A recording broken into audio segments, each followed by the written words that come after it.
Well, hello and welcome to another episode of Unfiltered Vet Discussions.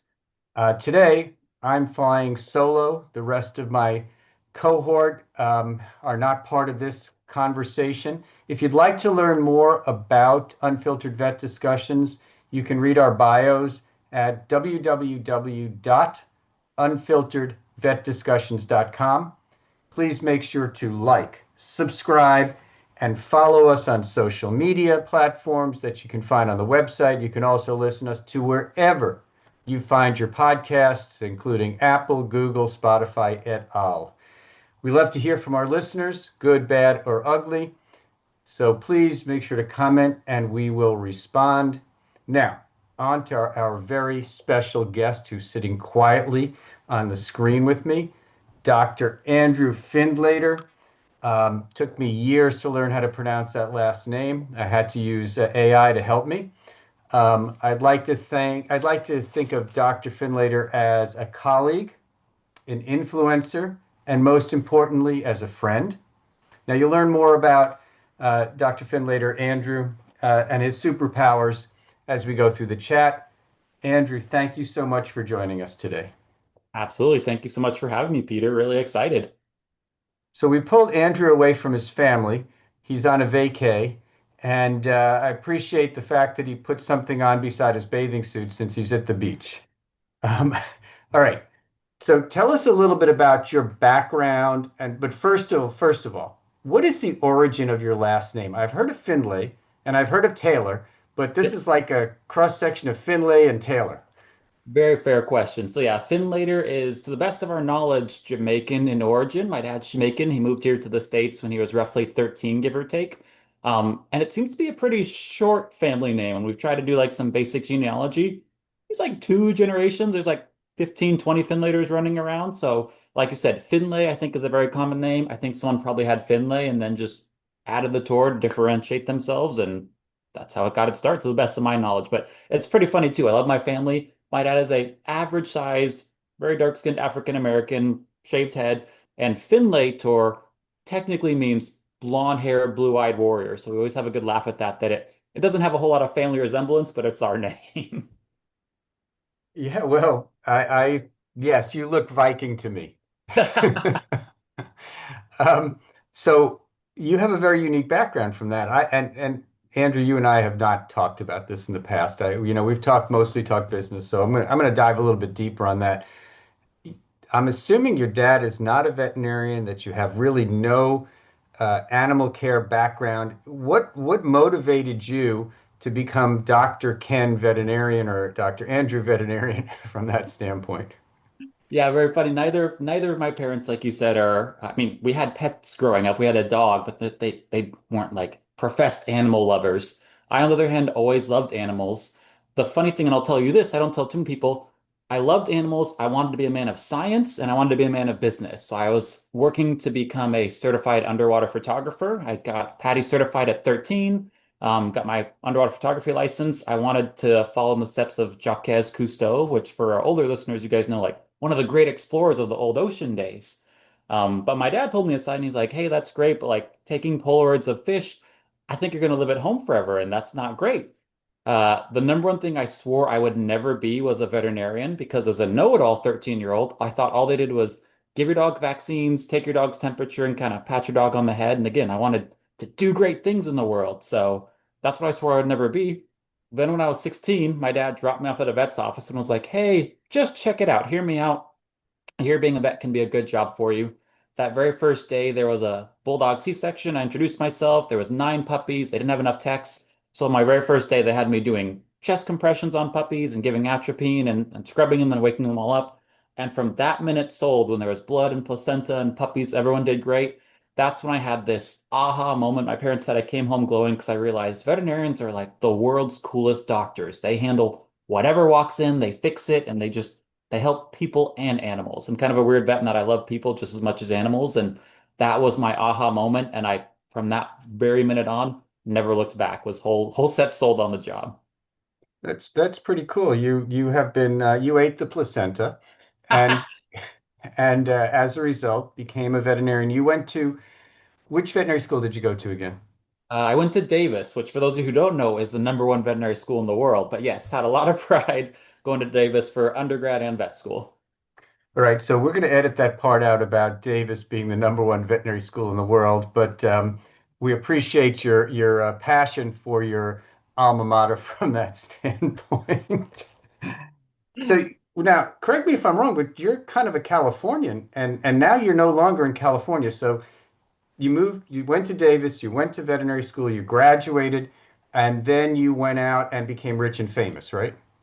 More or less. We'll lean more on the less side of things. But yeah, so I was born and raised at Davis. I make this joke in the faraway town of Vacaville. So I grew up 20 minutes outside of Davis. My parents are both ex-Air Force. We were stationed at Travis Air Force Base. So although my family, like, we love travel and that kind of stuff, like, we just lived there the whole time. So went to undergrad in Davis, commuting 20 minutes each way, moved out for vet school, commuted from Sacramento, which is 20 minutes opposite direction. Met my beautiful wife, had a family. It was only 2 years ago that I was like, as much as I love the world, I don't want to be a statistic, one of those people who never moves further from an hour than where they were born.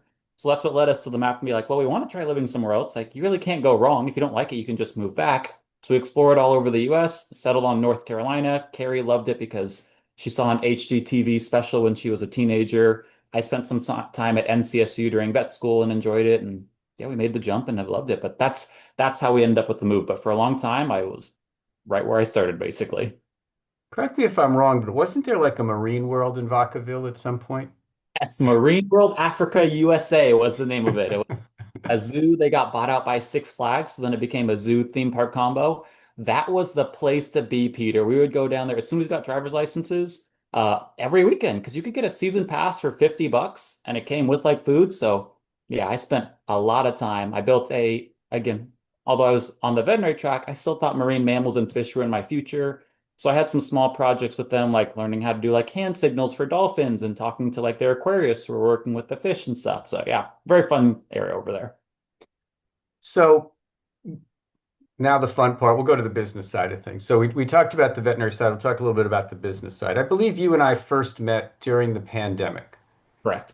and virtually. And we were talking about the introduction of a brand new company into California. And I had met with one of the principals who was bringing it into California, specifically into Southern California. And it was a company named Roux. And I love the name and I love the logo because it had a kangaroo on it. And I have a special place in my heart for kangaroos. Can you elaborate a little bit about where Roux came from and the background during the pandemic that stimulated somebody to build basically a virtual relief doctor platform? Yeah. So Roux is a spinoff from, like you said, our founders, David Strauss, David Murfin, and Lisa Hu. Three very smart people. I love working with them, love working for them.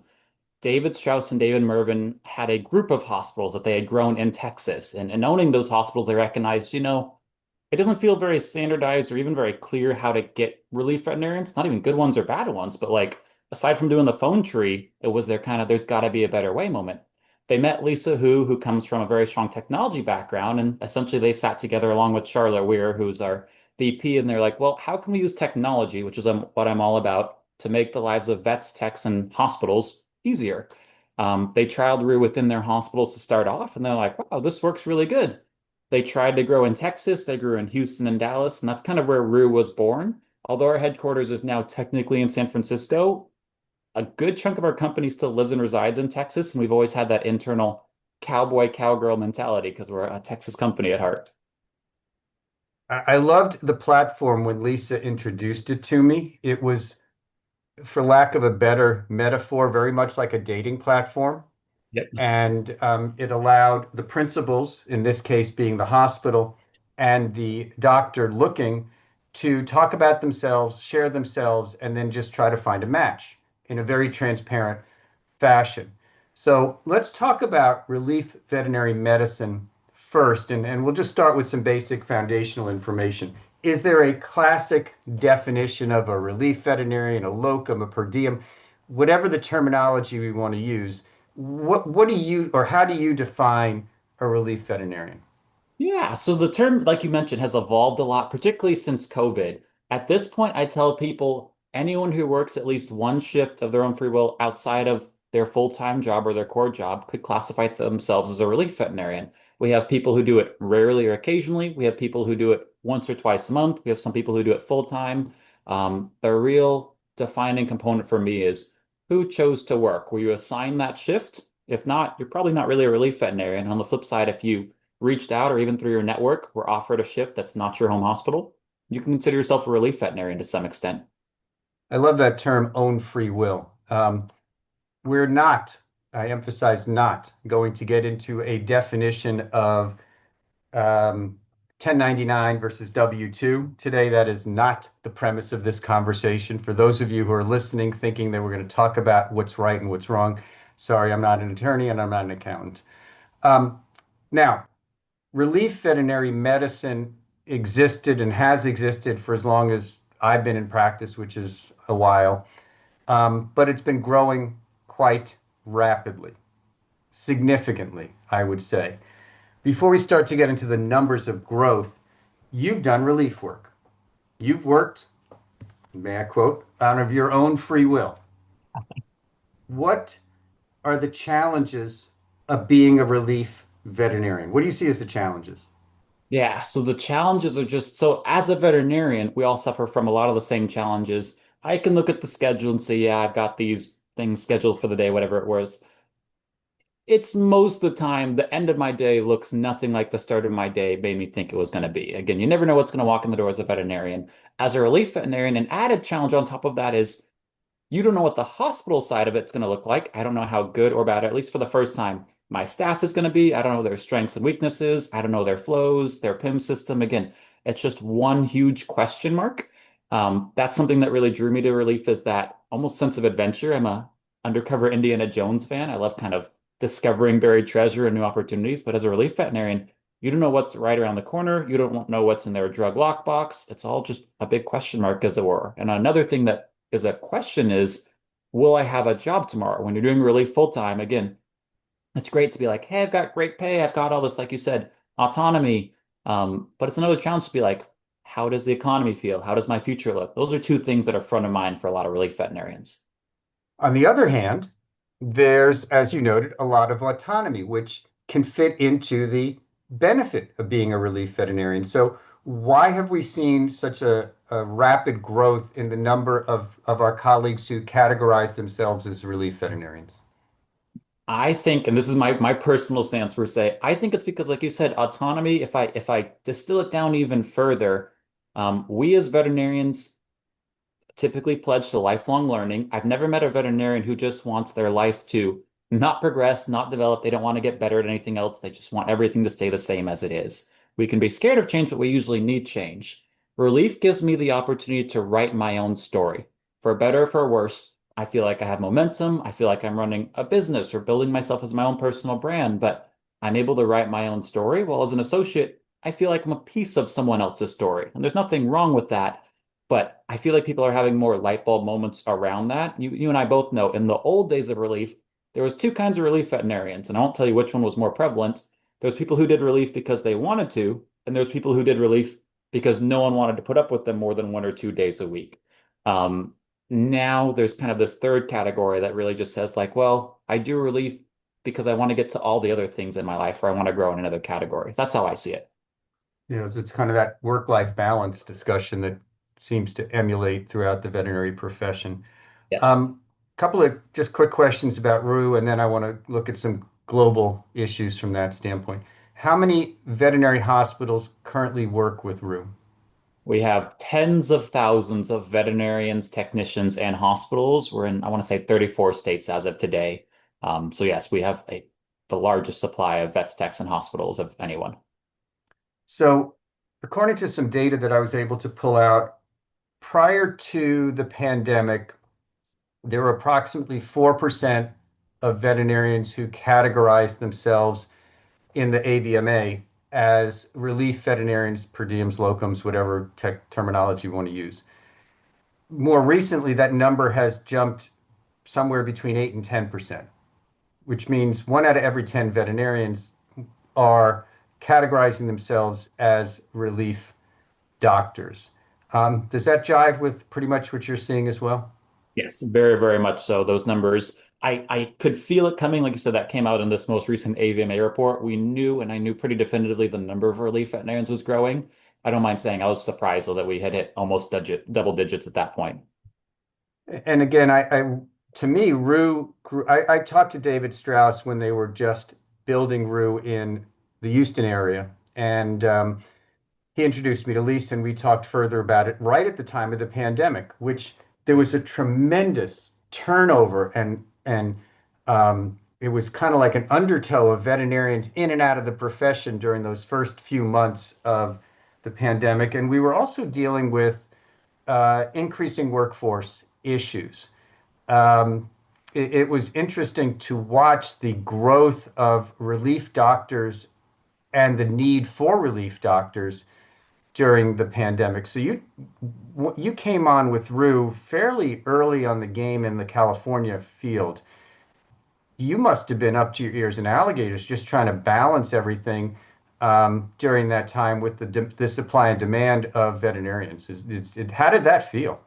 Yeah, like you said, it was a roller coaster. I came in, like you said, right at the beginning of the pandemic. 'Cause I've been there for 4 years. So yeah, that math checks out. And yes, I remember distinctly I came on to the company because they were trying to crack the code for LA and just genuinely having difficulties. They had Houston figured out, but the rest was difficult. I spent a lot of time in that market and like you said, just supply and demand economics and COVID call outs and be like, yeah, you had a positive COVID exposure. That means you're out for 2 weeks. So having a relief veterinarian who was doing their due diligence and now was essentially quarantined, or on the flip side of things, hospitals saying, hey, we had a client who was exposed. What veterinarians are still willing to come in?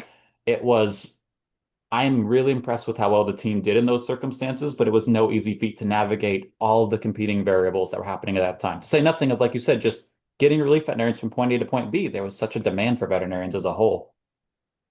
So I'd like to call this podcast Canary in a Coal Mine, and you'll understand why in just a minute. Um, you and I have talked over the last few years of some of the economic changes in the profession and how, we've seen some decreasing transactions. We've seen revenue kind of flat from that standpoint. I think concurrently, as we've talked, and maybe you can validate this for me, there has been a change in the utilization, outreach, and relief businesses. So I personally think that relief veterinary medicine is a harbinger of the things to come. Would you agree with that? Very much so. I jokingly say Relief is like a triple leveraged ETF for stock nerds. It does 10 times as good when everything's going really hot. And when things go poorly, they're usually the first to bear the brunt of it. I remember the first 2 weeks of COVID. Again, I'd been doing Relief full time for some point. I had really loyal clientele. They loved me. First 2 weeks of COVID, my nine biggest hospitals all reached out to me and said, hey, we love you. We wish you the best, but like we have no need of your services until further notice. That's before uh, in California, they said, hey, veterinarians are essential services and everything else. And even once they were labeled essential, no one knew it was going to happen. They didn't lay off their associates, but you better believe they they cut ties with me pretty quick. Again, it bounced back pretty fast, but definitely you have that double-edged sword in the world of relief. So, there's been talk that veterinary medicine itself is in a recession as the canary in the coal mine that basically is defining the direction.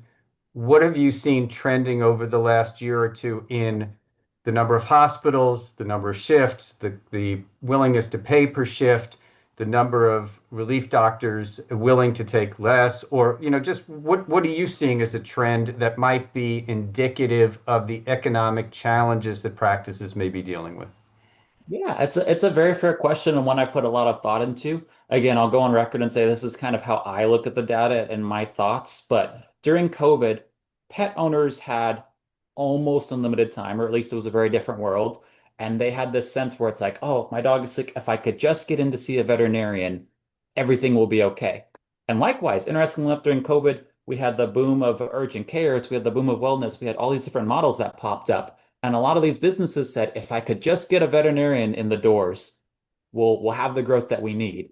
And so during COVID, and in part largely to the growth of relief veterinarians, clients had access to veterinarians, hospitals had access to veterinarians.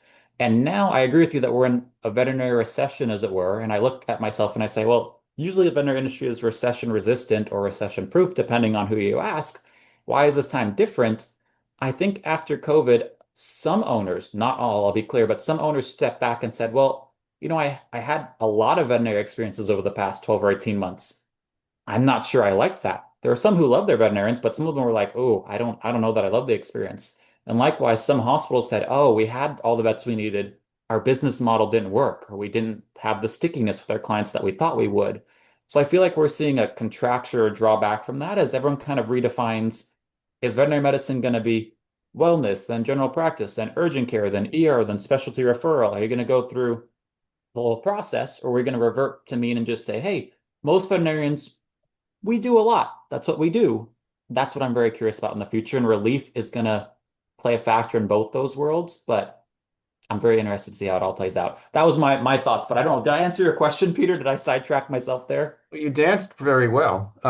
No, you did a good job, which is basically, and correct me if I'm wrong, you're seeing a slowing of the demand and a continuation of the supply because there's still enough work for the relief doctors.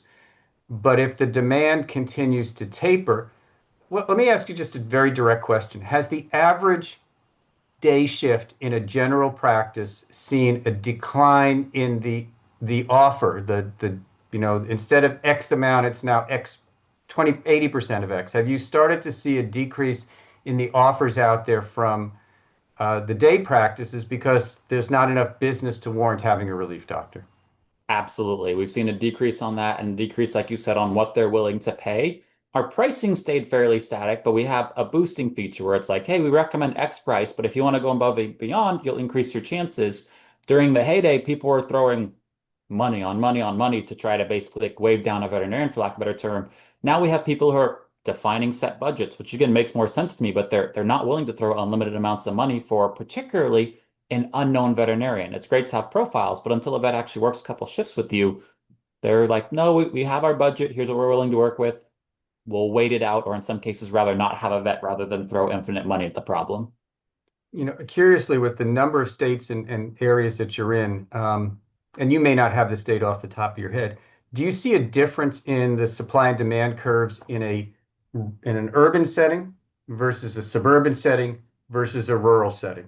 Because to me, in an urban setting, there's a lot of veterinarians all in a very concentrated place.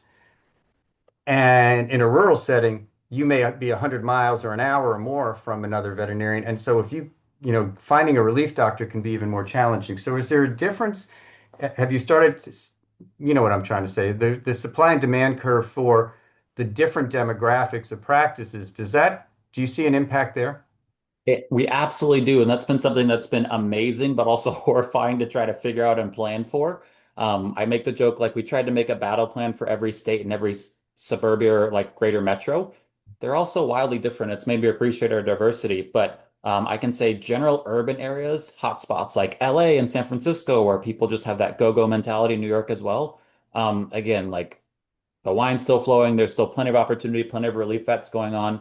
And even in the heyday, some of these small suburban communities, I'll even use Raleigh, North Carolina as an example. Relief doesn't have the same appeal, and it's not just us across the board. Relief never picked up because the whole idea where it's like, well, do you want to work extra shifts on your weekend? People are like, no, I'm going to go hang out with my kids. No, thank you. Or do you want to job hunt and find a better job and bounce so you get raises? People are like, no, I've been at this practice happily for 5, 10 years. So it's been really interesting to see in some of these suburban, some of these rural mindsets.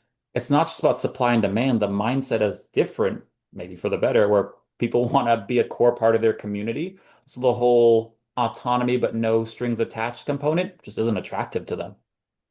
Interesting. Um, you also do matching for urgent care ER and to a degree, I would say specialty. Yes. Okay. What are you seeing in trends? Let's start with urgent care because I have my opinion on urgent care. What is the trending on urgent care in terms of supply, demand, and urgent cares themselves? Urgent care, in my eyes, is the one I'm most bearish on as a whole. Urgent cares that I talk to, urgent care, we'll say like medical directors or leaders, they have almost no volume, and it's difficult for clients to really understand their value. Some of these urgent cares, no disrespect meant, close at 6 p.m. or 7 p.m. and they're basically 1 hour plus on a GP. It doesn't do a whole lot. So I'm seeing massive closures of private and publicly owned urgent cares. That's one that I think has kind of had major contracture post-COVID because the model doesn't work as well as we hoped it did. On the ER side of things, we're still seeing a lot of demand. I know some ERs are down 5 to 10% on total visits, so they haven't been as strongly impacted by general practitioners, but they're actually seeing a knock-on effect too. I was talking to some really smart ER people, and they're seeing less uh, moderate referrals, we'll say. They're only getting sent train wreck cases, so they're still getting volume and they're still making their financials, but they're getting sent less referrals as general practices are less underwater. They're choosing to manage some of these cases that they might have otherwise turfed previously. Uh, Another question that you may or may not be comfortable answering, but um, is there almost a competition between the corporate-owned hospitals and the privately owned hospitals when it comes down to relief doctors? And are there relief doctors who have specifically said, "I will only work for corporate, private, et cetera"? Do you find some of the relief doctors clearly wanting to define the type of practice they want to work in? Yeah, so a lot of the relief veterinarians that I've had the pleasure of interacting or working with greatly prefer working at private practices and are pretty vocal about it too. Given the choice, they lean towards private practices. On the flip side, I've never met a veterinarian who says, I greatly prefer corporate practices. Please set me up with only corporate practices. Now, at the end of the day, they're going to work the same as the rest of us. Money talks. So there's definitely a subset of veterinarians that are like, I prefer the life of private practice, but the big dollar signs at corporate have my attention. But statistically, to my knowledge, again, a lot of our vets prefer private practices over corporate. That's been pretty clear. So I want you to grab your crystal ball All right, I'll shake it up here. or your magic 8 ball, whichever you prefer. I guess we'll start. And what do you see personally? I'm not asking you to speak on behalf of anybody but yourself. What do you see in the future for relief veterinarians? Let's just say over the next 1, 3, 5 years, especially as we see a continued tightening of things economically. I see relief veterinarians who have a defined set of skills continuing to do well. What I don't see as a model, there's some people who thought veterinarians were fungible, meaning like I can take any veterinarian, it's like a cog in a wheel, and throw them into my veterinary machine. They will all work as equivalently as well. I don't think if things continue to contract, if we continue to see a slowdown, that people will have as much desire for that. I think people are going to want a veterinarian who can elevate the practice, who has a skill set that they can basically wave that veterinarian's flag. So that's why, as a relief veterinarian, if you have a strong brand, if I say, hey, I'm Andrew, I'm the guy who has a can-do attitude, or I'm the guy who loves to do dentals or surgery, or pretty much anything under the sun, if a hospital can find a way to get behind that and say, yes, you're making our practice better. Look at our clients love you. You're building out a stronger service for us. I think those are the kind of relief veterinarians that will do well, but just kind of generic, we'll call them grays for lack of a better term. They don't really stand out in any way. I don't think people are going to have as strong a desire for those because they're not as underwater as they used to be. And can we briefly talk about credentialed technicians who you also represent? What are you seeing with, and I don't know how deep the credentialed technicians work in your model, but what are you seeing trending with respect to the placement of credentialed technicians who are doing per diem? Yeah, so credentialed technicians, I'm seeing almost the opposite. I'm seeing an increase in recognizing their value. I'll go on record and say, finally, again, credentialed technicians um, have worked hard to get there. I think that they're greatly underutilized in the industry. But similar to what I was just describing, there's still a lot of hospitals that are trying to find out, not even on the relief technician side, but really trying to define how do we utilize and maximize our partnership with relief technicians? What do they do? How can we make the most of it? Relief just doubles down on that question mark. Can I have a highly skilled technician who's a relief walk in and do a ventilator? It's almost surprising, but I've seen some hospitals that are actually more willing to have a relief technician do things. Well, if they're in-house, they're a little more skeptical of it. So it's almost like some of these relief credential technicians are getting a fresh start where they can walk in, they've got certifications, and people are like, yep, do your job. So I see them getting to be more hands-off, which is exciting. And final question in the locum relief world, although we could spend hours talking about them, do you envision a marketplace for relief managers and administrators at some point in the future? Maybe. I don't think Roux will ever go there, but I do know some people who do it almost as a consulting firm, and I'll be honest, it works really well.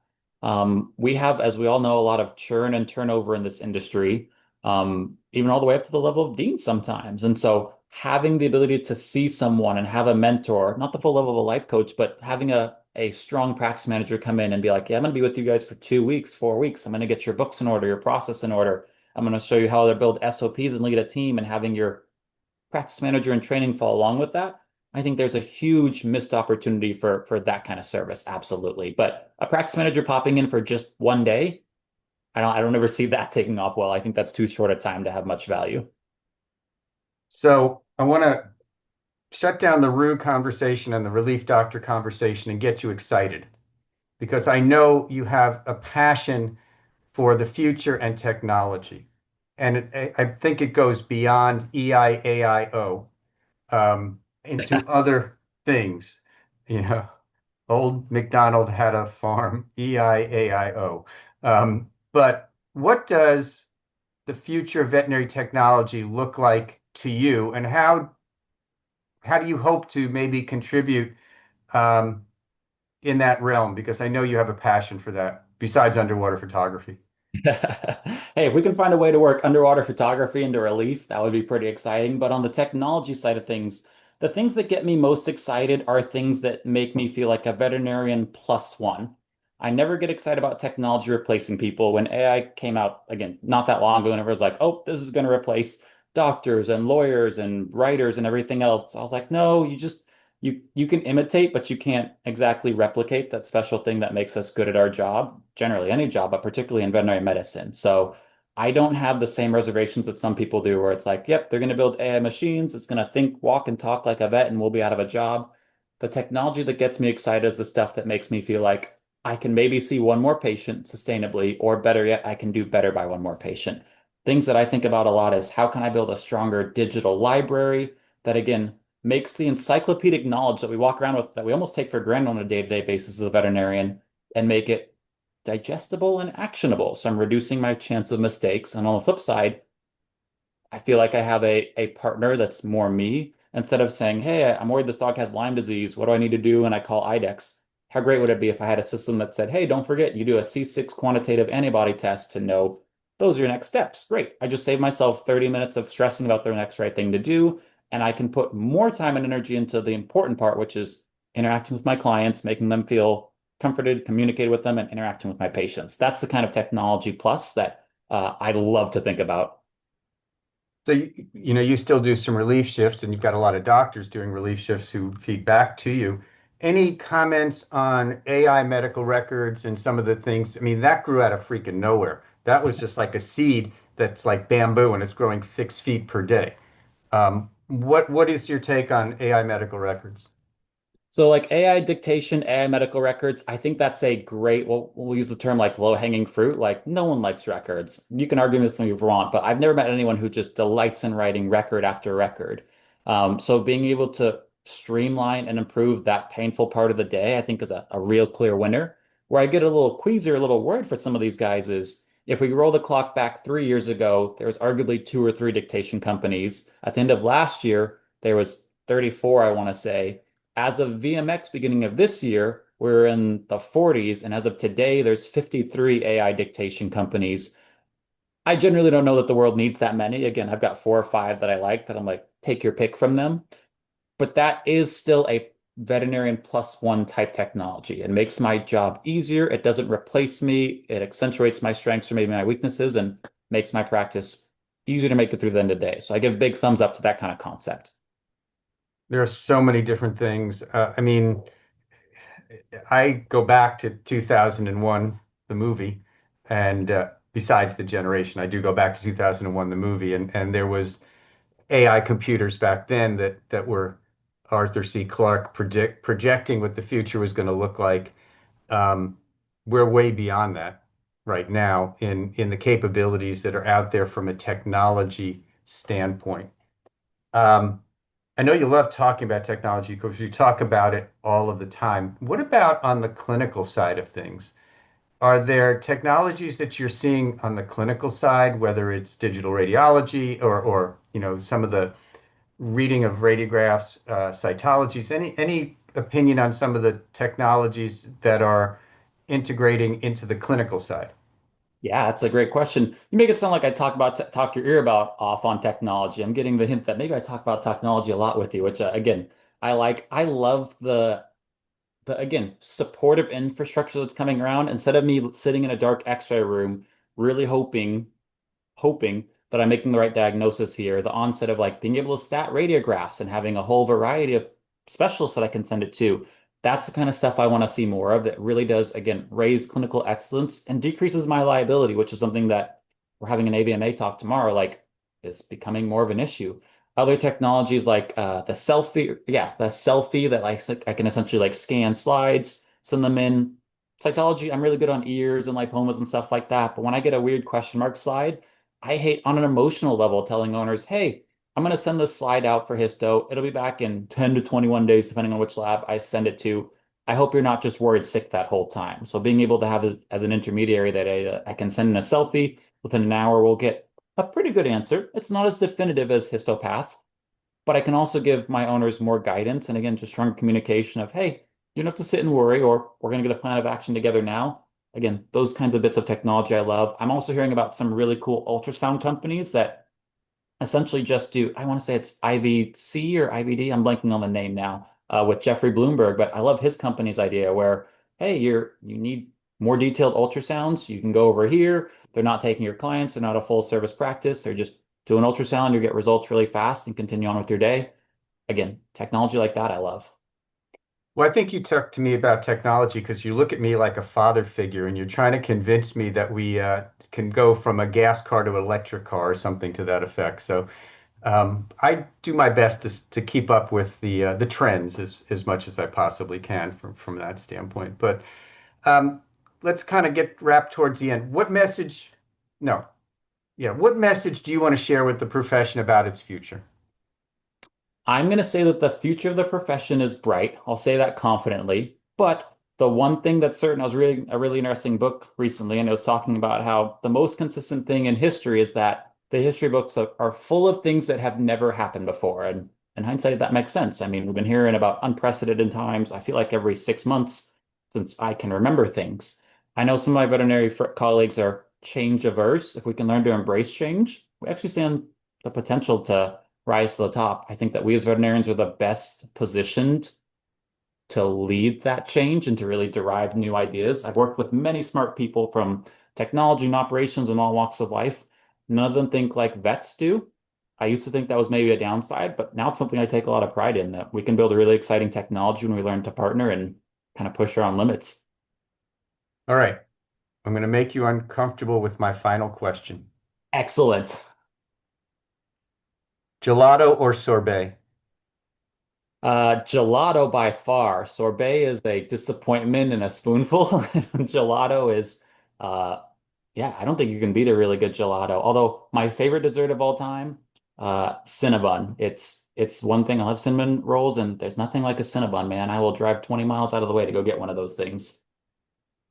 Sharon and I were in the UK for about 12 days, and virtually every menu at dinner had dessert of sticky toffee pudding. And I will tell you, we tasted sticky toffee pudding all over the UK. We had it back here in the United States last week. Nothing beats sticky toffee pudding in the UK. And I could live on that. My dentist would make a mint, and I would probably be on Ozempic if it came down to it. It's just so good from that standpoint. Thank you for your opinion on gelato versus sorbet. I'd ask you your favorite flavor, but it's probably whatever you happen to notice when you get into into the store. But do you have a favorite flavor? I tend to go with anything kind of caramel flavored or strawberry flavored. Those are my two go-to flavors. And then if it's a wild day and they have it something mango and tangy, I also like that. How about you? I like coffee. I'm not a chocolate freak, so I like coffee. I like caramel. Um, I like you know, macadamia nut type things. So it's more. I'm a sweet freak, to be Okay. honest with you. I look at the menu at dessert and try to figure out what to order as a main course based upon what the desserts are. So I hate menus that don't have dessert on them. I just like to read menus from right to left and maybe that's my Hebrew background, reading menus from right to left. Um, I got nothing more for you except this has been fun. So thank you so much. Absolutely. I appreciate your time, Peter. It's been a blast and looking forward to listening to more. All right. Well, on that note, thank you for listening to today's podcast. We look forward to creating future episodes for you. If you like today's podcast, we invite you to listen to other podcasts listed on our website or podcast platforms. Remember to like, subscribe, or follow us on the social media platforms listed on your website. Until next time, thank you.